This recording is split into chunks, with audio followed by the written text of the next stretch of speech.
эфире программа «Патруль». Сводку происшествий на минувшей неделе изучала я, Анастасия Маслова. И мне есть о чем рассказать. Неделя выдалась насыщенной.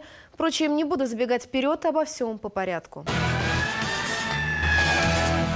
Афера на 10 миллионов рублей. Сотрудники полиции в Бурунхемчинском районе раскрыли хищение денежных средств в особо крупном размере. В центре скандала бывшие должностные лица одного из медицинских учреждений района.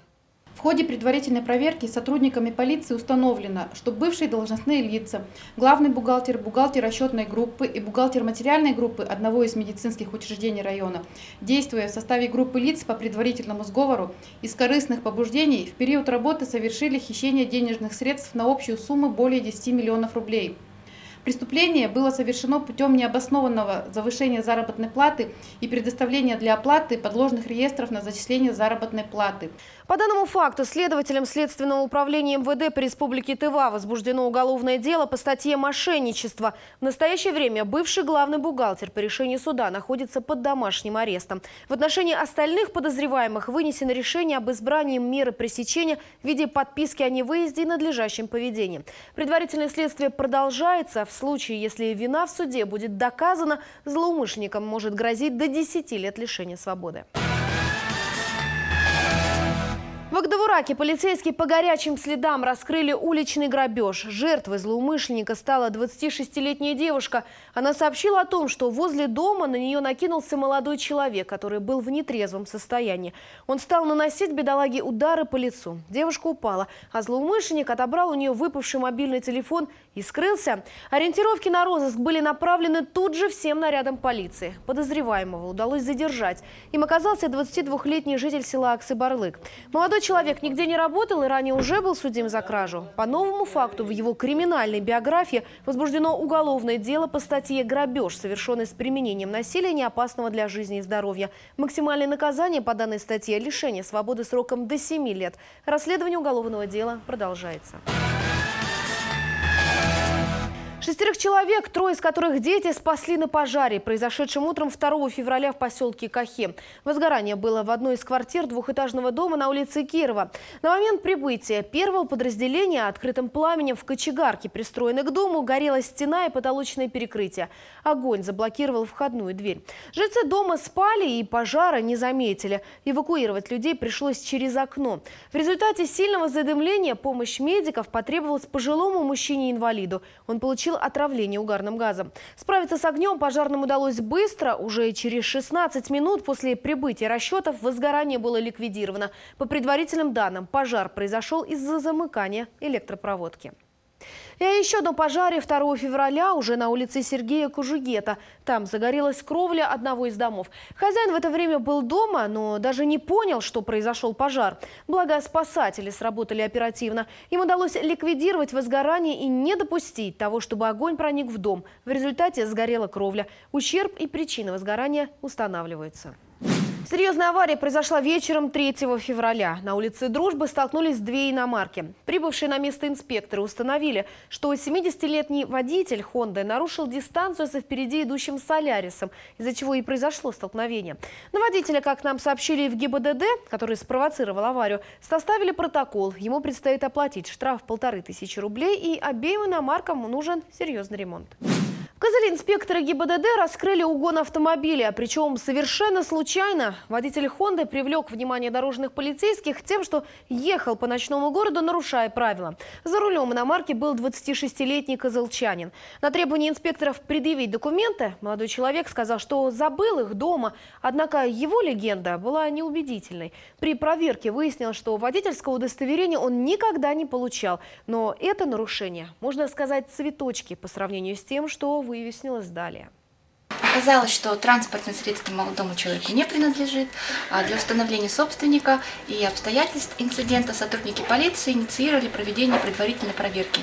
Во время разбирательства в дежурную часть поступило сообщение от козыльчанина о том, что с одной из теплых автостоянок, расположенных по улице Кочетова, была похищена автомашина. Марка и регистрационный знак подтвердили догадку полицейских. Задержанный мужчина передвигался на украденной автомашине. Для установления вновь открывшихся обстоятельств материалы по данному делу переданы в управление МВД России по городу Кызылу. Мужчина помещен в спецприемник. Вероятно, теперь горе-водителю придется отвечать сразу по нескольким статьям. Сейчас же время официальной сводки ГИБДД продолжим буквально через минуту. С 30 января по 5 февраля в республике зарегистрировано 3 дорожно-транспортных происшествия, в результате которых 5 человек пострадали. За неделю инспекторы ГИБДД задержали 60 водителей за управление в состоянии опьянения, из них 4 автоледи. Больше всего зарегистрировано наездов на пешеходов, их количество достигло 2. Также зарегистрировано 1 столкновение транспортных средств. А теперь о происшествиях, случившихся за пределами Тувы. Вот что обсуждали в социальных сетях на минувшей неделе. Интернет-обзор далее.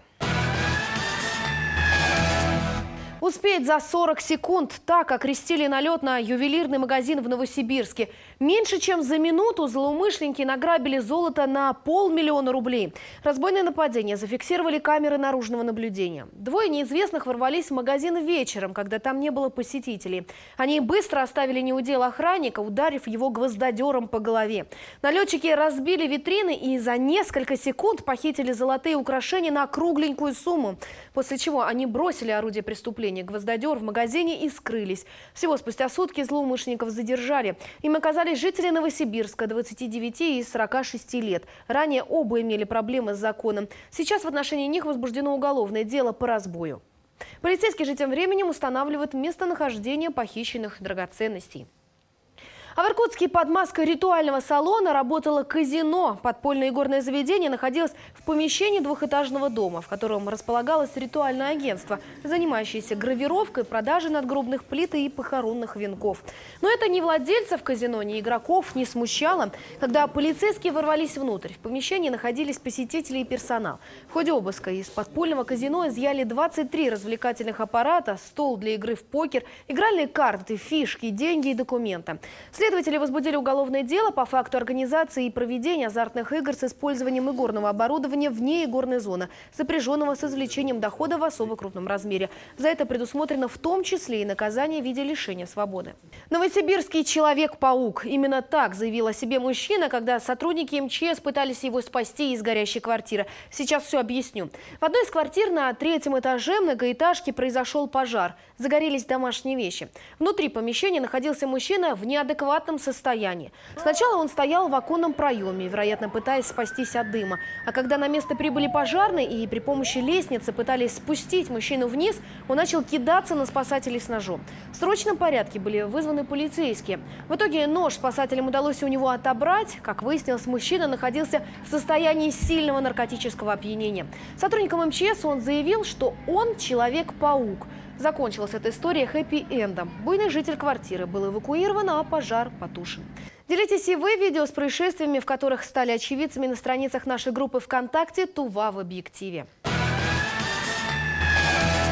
Перевела деньги на свой счет и получила срок. В Туве осудили женщину за тайное хищение чужого имущества. Следствие установило, что в августе этого года в селе Хабу-Аксы она нашла мобильный телефон. К абонентскому номеру была подключена услуга «Мобильный банк». Увидев это, женщина перевела 3000 рублей на свой счет, за что и поплатилась. За похищенные деньги суд вынес приговор. Учитывая смягчающие и отягчающие обстоятельства, ей назначено наказание в виде ограничения свободы сроком на 6 месяцев. Вот так желание наживы за чужой счет закончилось уголовным преследованием и судебным разбирательством. Вывод – не бери то, что тебе не принадлежит.